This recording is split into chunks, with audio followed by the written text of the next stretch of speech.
iones específicos a favor de su gradiente de concentración, ¿no? Ya hemos visto, recuerden siempre, que en el hidroxilurar está calcio, el sodio y el cloruro, ¿no? En el ionite celular es potasio, ¿cierto? Acá.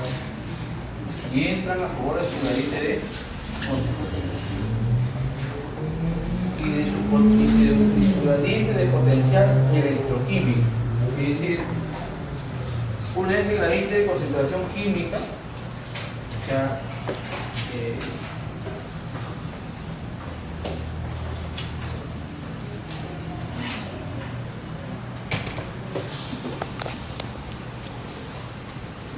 según su gradiente de concentración de sodio, calcio y el cloruro tienden a entrar. O sea, hay canales de calcio, canales de sodio y canales cuando estos canales se abren, estos iones entran, porque están en mayor concentración a nivel celular que intracelular. Es una forma. Y el potasio está en mayor concentración a nivel intracelular. Por lo tanto, tiende a salir, por un lado. Pero por otro lado, hay cargas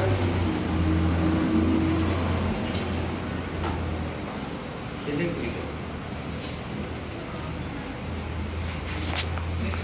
Extracelulares e intracelulares.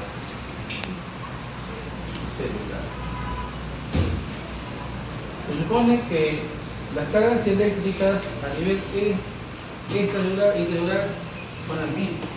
Debe haber un equilibrio, ¿cierto? Debe haber un equilibrio. Sin embargo, hemos visto de que donde hay diferencia es a nivel de la membrana.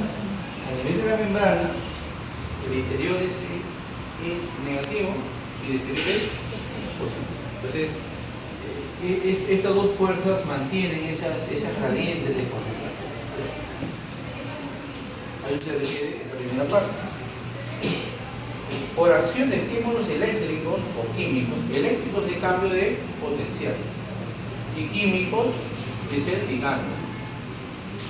Por acción de estímulos eléctricos, es decir, cambio de potencial, o químicos, es decir, ligando o agonismo en sustancias químicas, sufren cambios conformacionales sutiles o finos que mantienen abierto o cerrado el canal.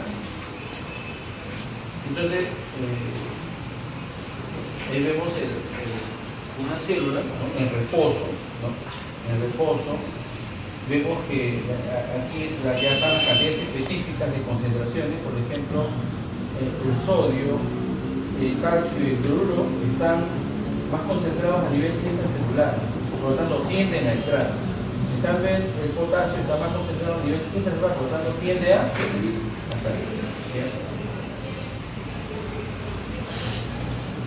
Los iones no pueden atravesar la bicapa porque son iones, son sustancias polares. La única forma por la cual pueden entrar o salir es mediante canales o bombas. Entonces, cuando la célula está en reposo, tiene que excitarse, obviamente tiene que haber un cambio eléctrico en la célula. Tiene que haber un cambio eléctrico. Y esos cambios eléctricos se da cuando hay cambio de voltaje o aparece un agonista que abre un determinado canal. Si se abre un determinado canal, los iones van a fluir de acuerdo a su gradiente de concentración, pero al fluir van a producir un cambio de potencial eléctrico, ya sea una despolarización o una hiperpolarización, ¿cierto? Que son situaciones momentáneas solamente, son milisegundos que ocurren esos cambios, pero cuando ocurren esos cambios en la célula, esa célula se excita o se une. Entonces, eso es importante saber cómo funcionan los iones, por ejemplo. Y las bombas, miren, hay bombas La principal bomba es la sodio-potasio, la que hace, ¿no? Que saca el sodio en forma de potasio con gasto de energía. La bomba de calcio, ¿no? Importante. También hay otra bomba de calcio que intercambia con sodio, que lo hemos visto cuando vimos la digoxina, etc. Entonces las bombas mantienen al raya las gradientes. Si entró mucho sodio, es bombeada después, con más líquido. Si entró mucho calcio, es bombeada con más líquido. Pero en ese tiempo que entró, produjo un cambio en la célula. Éxito, funcionó. Hay una serie, desde el punto de vista fisiológico, hay una serie de canales, ¿no? Una serie de canales que tienen función fisiológica, por ejemplo, en el dolor, la sensibilidad, el gusto, el tacto, ¿no? Todo lo que percibimos, ¿no? Por ejemplo, el olfato, la visión, el oído, todo eso, ahí, en todo eso funcionan canales iónicos, ¿cierto? Funcionan canales. ¿Por qué? Porque estamos hablando de una función sensitiva. Esas neuronas que captan esas señales tienen que excitarse para poder transmitir el impulso nervioso. O sea, esas neuronas tienen que excitarse y polarizarse, ¿cierto? Entonces esos canales funcionan cada rato. Desde el punto de vista farmacológico, lo que más se menciona son los canales ligando dependiente y voltaje dependiente, porque, por ejemplo, los ligandos hemos visto que pueden abrir y callar, ¿cierto? Desde el punto de vista fisiológico y farmacológico. No olvidar de que estos canales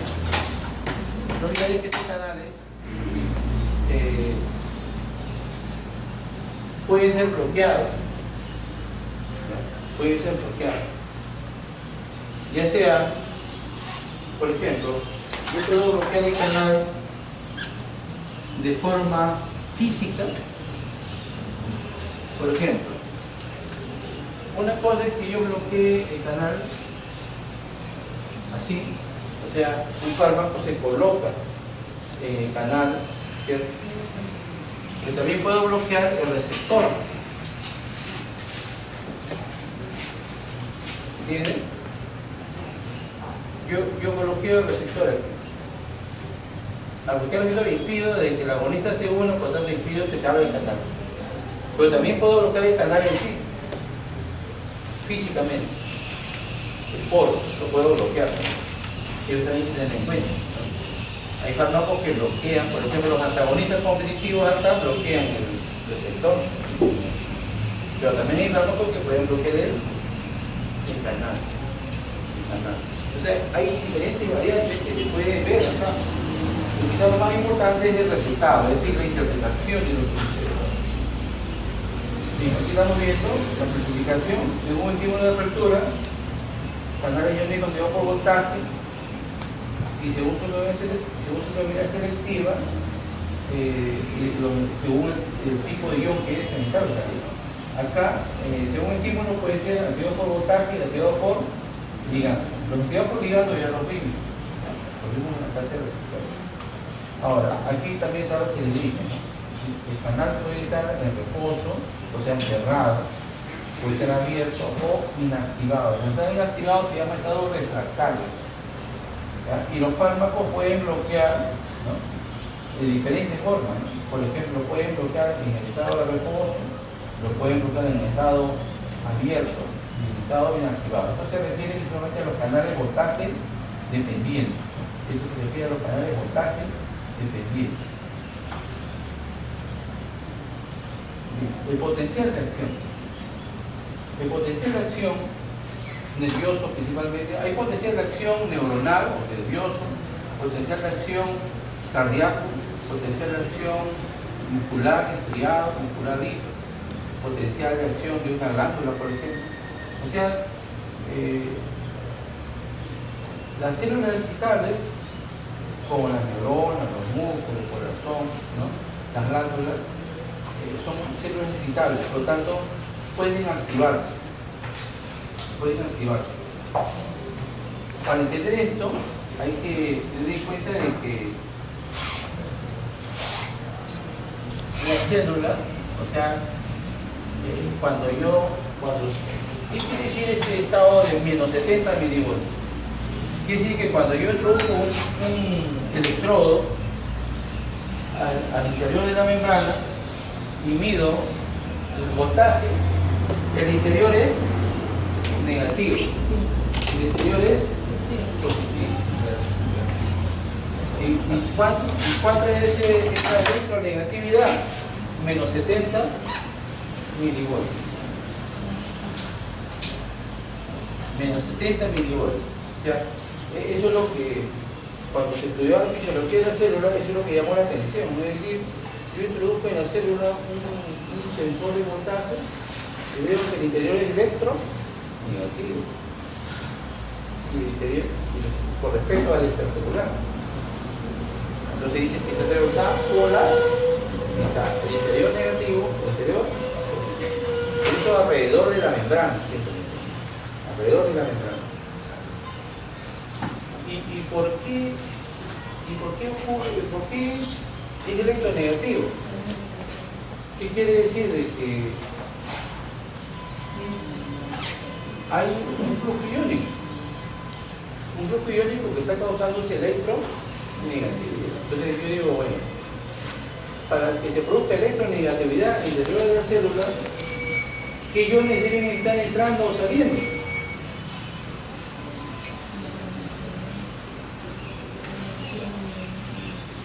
Solamente hay dos posibilidades, ¿no? Para que sea el interior, si entra sodio, están entrando cargas positivas.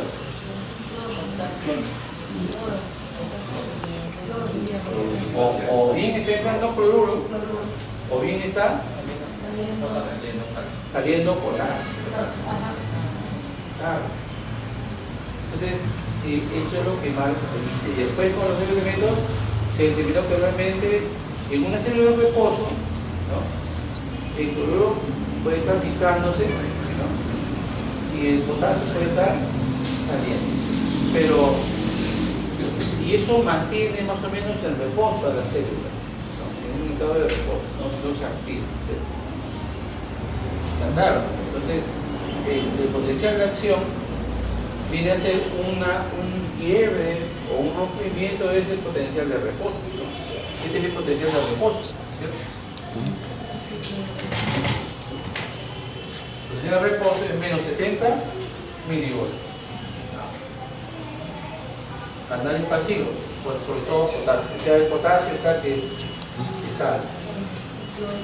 Pero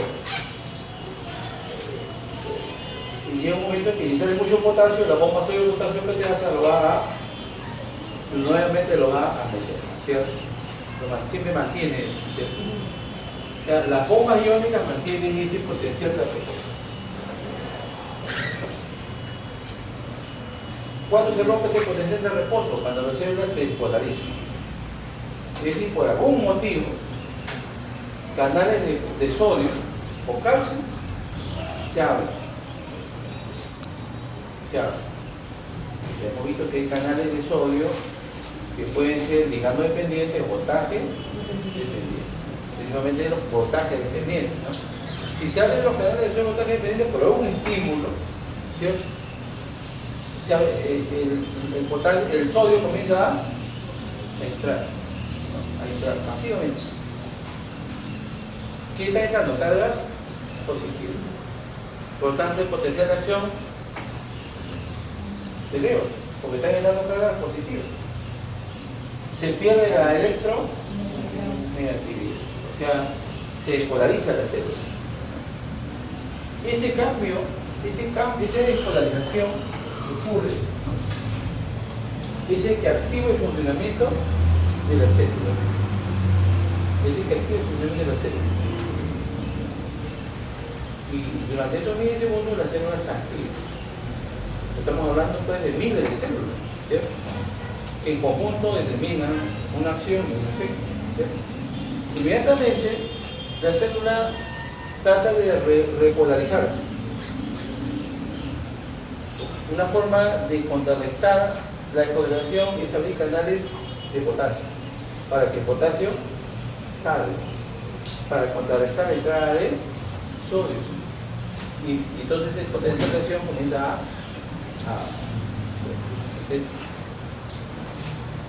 hasta aquí, ¿no? Se llega nuevamente al potencial de reposo. Pero vemos que hay un tiempo, ¿no? Estamos hablando de milisegundos, ¿no? En el cual el potencial baja, o sea, se vuelve más electronegativo, es decir, se ahí fue polarizado. O sea, esta célula durante este tiempo se vuelve más refractaria a los estímulos. ¿Por qué? Porque está hiperpolarizada, no reacciona. Supone que le va a dar un tiempo a la célula a recuperarse. Una vez que nuevamente llega a su potencial de acción, está lista para ser despolarizada nuevamente. Y así, sucesivamente. Entonces, en todo esto, entran a variar los canales. Los canales de sodio o calcio reproducen esto. Cuando se dan los canales de potasio, lo mismo ocurre esto. ¿Cierto? La entrada de cloruro también produce esto. ¿Cierto? Claro, esto es un juego de despolarización, repolarización y despolarización. ¿Cierto? Y entonces el potencial de reposo.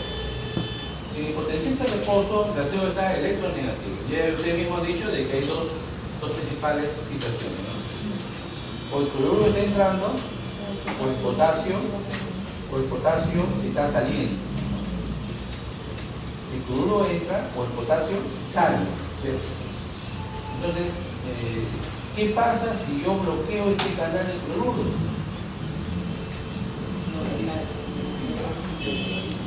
¿Qué va a pasar con la célula?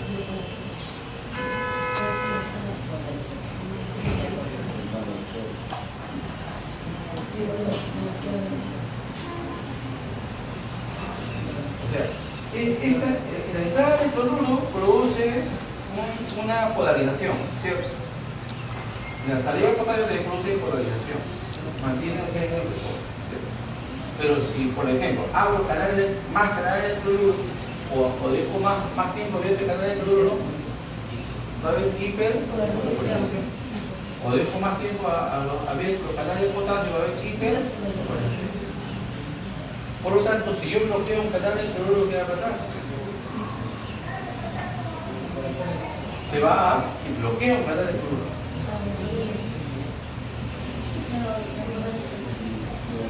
Si bloqueo el canal de cloruro, ¿qué estoy haciendo?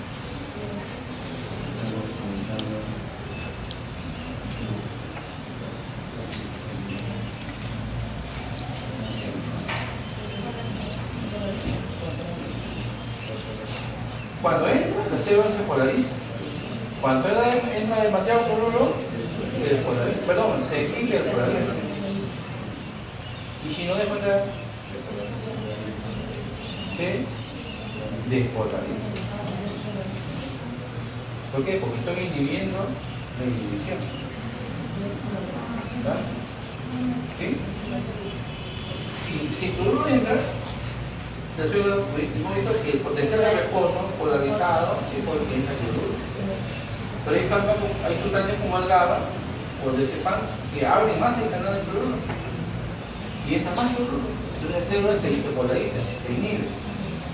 Pero si yo un fármaco que bloquee el canal de cloruro, estoy impidiendo la polarización. Si impido la polarización, la célula se vuelve más excitable. Es fácil de despolarizar, porque estoy impidiendo la polarización. ¿Sí? En una célula que evito que el cloruro entre, o evito que el potasio salga, esta célula se vuelve más excitada, porque estoy inhibiendo su forma de polarizar, de mantenerse en reposo, lo estoy inhibiendo. ¿Sí? Entonces, la despolarización, por ejemplo, implica la entrada de sodio o calcio, lo cual puede promover diferentes tipos de acciones celulares, de acuerdo al tipo de célula. Si es una célula cardíaca, aumenta el BP. Si es un músculo, se contrae. Si es una glándula, libera. Se despolariza, se excita. Por lo tanto, si bloqueo canales de sodio o calcio, puede inhibir el funcionamiento de esa célula. Igual con lo anterior, ¿no? Vamos a ver, tratar de ver más ejemplos. La hiperpolarización o estado refractario, ¿no? La hiperpolarización o estado refractario. Esa célula está muy inhibida. Muy inhibida. ¿Y por qué se ha inhibido mucho? Bueno, o porque está saliendo potasio, o porque está entrando. O sea, si partimos desde ese punto de vista, no es fácil, no es difícil comprender cuando yo bloqueo un canal de cloruro o un canal de potasio. O cuando bloqueo un canal de calcio o bloqueo un canal de sodio. Solamente hay que recordar el funcionamiento de la célula donde está ese canal. Sí, entonces ese aspecto resumido que hemos hecho ahorita de la despolarización, la despolarización, es importante la neurotransmisión. La neurotransmisión funciona en gran parte debido a eso, ¿no? A que los canales se abren, ¿no? Desde el punto de vista fisiológico, los canales se abren simplemente. O bien se abren canales de sodio, calcio, potasio o cloruro. Desde el punto de vista farmacológico, estos canales pueden ser manipulados farmacológicamente. Aquí es el resumen, ¿no? Que también ayuda a entender, ¿no? Esta neurona recibe regulación eléctrica mediante dos neuronas. Una neurona excitadora y una neurona inhibidora. Y ese es, miren, ese es algo como un paradigma, ¿no? Es decir, nosotros, nuestros órganos, nuestro funcionamiento depende de generalmente depende de dos sistemas que están ahí, mantienen equilibrio el funcionamiento de la célula. Y muchas enfermedades se deben al desequilibrio de uno de los dos reguladores. Entonces, aquí vemos unas neuronas estimuladoras, ¿no? Por ejemplo, ¿cómo estimula a esta neurona? La va a despolarizar, obviamente, ¿no? Si es excitadora, va a despolarizarla. ¿De qué forma produce despolarización? Debe haber un neurotransmisor, como glutamato, que abra canales de sodio. Si se abren canales de sodio o canales de calcio, la célula se va a despolarizar. Y si esta neurona se despolariza, va a transmitir un impulso. Por otro lado, esta neurona inhibidora regula a esta neurona de forma negativa con la liberación de neurotransmisores que abren canales de potasio o canales de cloruro. Estas dos formas producen un estado de hiperpolarización. Entonces, esta neurona, ¿no?, tiene un funcionamiento, hay momentos que debe excitarse, por lo tanto esta neurona se impone, ¿no? Y hay momentos que debe inhibir, por lo tanto se impone esta neurona. Y estas dos neuronas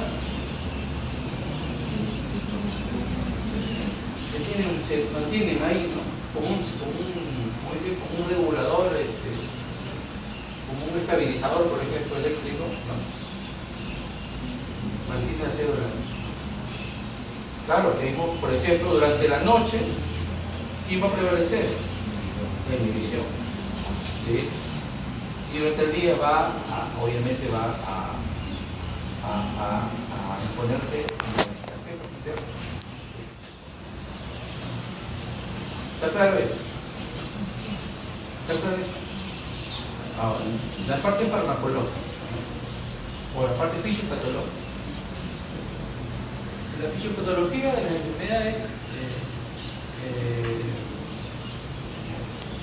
mentales, ¿no? Generalmente se basan en un estado excitador excesivo. La convulsión, la ansiedad, la agitación, son excesos de excitación. Exceso de excitación. Entonces, cuando ocurre exceso de excitación, se supone que las neuronas inhibitorias deben activarse para frenar. Pero si la excitación es excesiva, la regulación fisiológica no se da abasto. Necesita ayuda. Necesita ayuda. Entonces, para ayudar a esta neurona inhibidora necesitamos fármacos que también abran canales de potasio o cloruro. Por ejemplo, el Zepam abre canales de cloruro.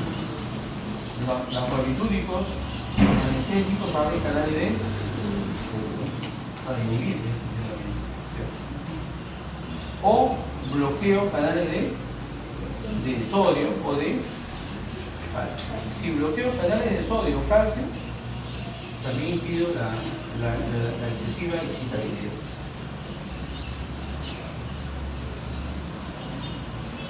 Y también no olvidar de que si bloqueo canales de potasio y cloruro, va a producir excitabilidad. Por ejemplo, cuando se desea investigar fármacos en epilepsia, ¿no?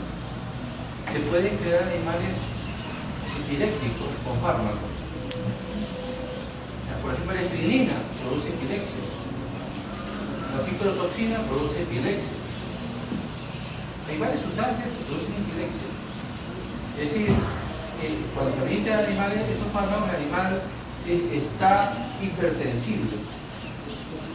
Apenas hago bulla, el animal. Y pues nosotros también estamos a veces así, ¿no? Nosotros estamos ahí muy reactivos, quiere decir que nuestro sistema inhibitorio está fallando. ¿Por qué? Porque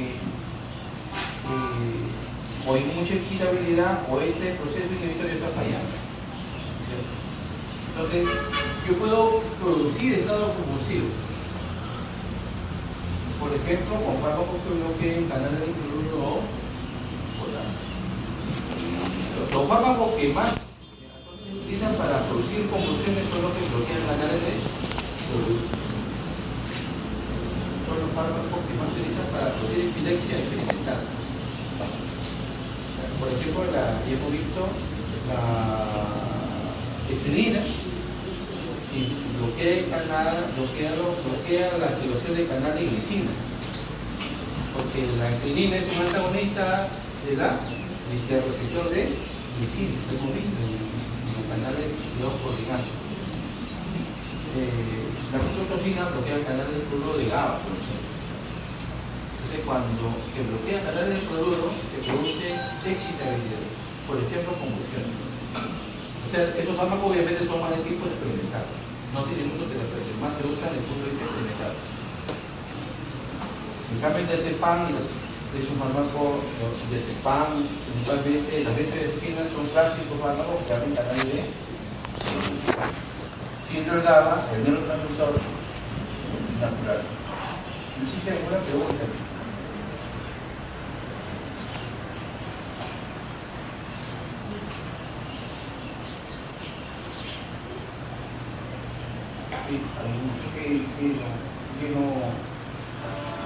Algo que no se entiende.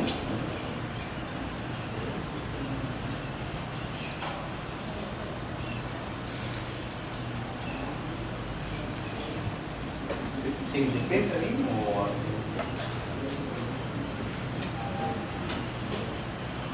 acá, por ejemplo, el clásico ejemplo que se menciona aquí es, por ejemplo, convulsiones. Las personas epilépticas tienen esta neurotransmisión que está excesivamente aumentada, esta excitabilidad. Hay mucho glutamato que se libera. Si se libera mucho glutamato, ¿qué va a pasar? Estos canales de sodio se abren, mucho sodio dentro. La célula se despolariza. Esta neurona va a transmitir excesivamente. Si transmite demasiado, va a producirse demasiada excitabilidad. y o bien estamos nerviosos, o bien estamos convulsionando, muy excitados. En la epilepsia lo más común es la convulsión. Entonces, para frenar esta excitabilidad excesiva, debemos reforzar la neurotransmisión inhibitoria. Reforzamos. ¿Con qué reforzamos? Con fármacos que activen este canal de cerebro, o que potencien la apertura de este canal. Normalmente este canal, ¿quién lo abre? El GABA. El ácido GABA aminobutírico abre este canal. Como no es suficiente, la benzodiazepina potencia la apertura del canal y entra más fluoruro. Al entrar más fluoruro va a producir hiper, que va a contrarrestar el exceso de neuronas y contrarresta la excitabilidad. Esta es y luego tenemos las estructuras, ¿no? No me voy a meter mucho aquí para no complicar la vida. Ya hemos visto de que existe una interpretación estructural y una interpretación transduccional. La parte estructural se basa en el reconocimiento de la proteína, ¿no? Cuántos aminoácidos tiene, cuántos pasos transversales tiene, cuántas unidades tiene. Entonces, estos canales de voltaje dependientes o activados por voltaje también tienen una característica familiar. Por eso le llaman también superfamilia de canales iónicos voltaje dependientes. Se parecen desde el punto de vista estructural. Aquí vemos un acercamiento de la farmacología de los canales de sodio voltaje dependiente. Por ejemplo, se ha estudiado estos canales que son voltaje dependientes, ¿no? Y se ha encontrado de que este canal se puede regular de varias formas, y desde el punto de vista farmacológico, toxicológico, ¿no? Por ejemplo, los fármacos que bloquean el canal de sodio, por ejemplo la lidocaína, ¿no? La fenitoína, ¿no? Los antiarrítmicos, bloquean el canal por dentro, ¿no? Al bloquear el canal impiden el sodio entre, por lo tanto impiden la excitabilidad de ese tipo de células. También se puede bloquear, en este caso es regular, se lo están regulando porque no es un canal que no son sustancias que bloqueen el canal, sino que regulan, ¿no? Por ejemplo, impiden, lo que hacen estos fármacos es impedir su cierre, ¿no? Impedir el cierre. Son toxinas o venenos, ¿no? De escorpiones y de todo. O sea, esto explica, por ejemplo, el mecanismo de acción de los venenos, por ejemplo. Muchos de esos venenos producen excitabilidad excesiva, porque mantienen abierto el canal de sodio. Hay otros venenos, como la tetrodotoxina, la cetoxina, que bloquean el canal de forma externa. ¿Qué quiere decir? De que estos fármacos tienen que primero atravesar la bicapa lipídica. En cambio, esto no es necesario. Y también estos canales se pueden regular mediante segundos mensajeros. Es decir, de que hay fármacos que activan unos receptores acompañados por proteína G y forman segundos mensajeros, como hemos visto, por ejemplo, el canal de calcio, ¿no? Es regulado por la coquinasa A. También hay canales de sodio que son regulados por la proteína C, ¿cierto? Que fosforilan y también pueden abrir el canal. Entonces, hay toda una farmacología de canal que van a ir viendo conforme avance el proceso.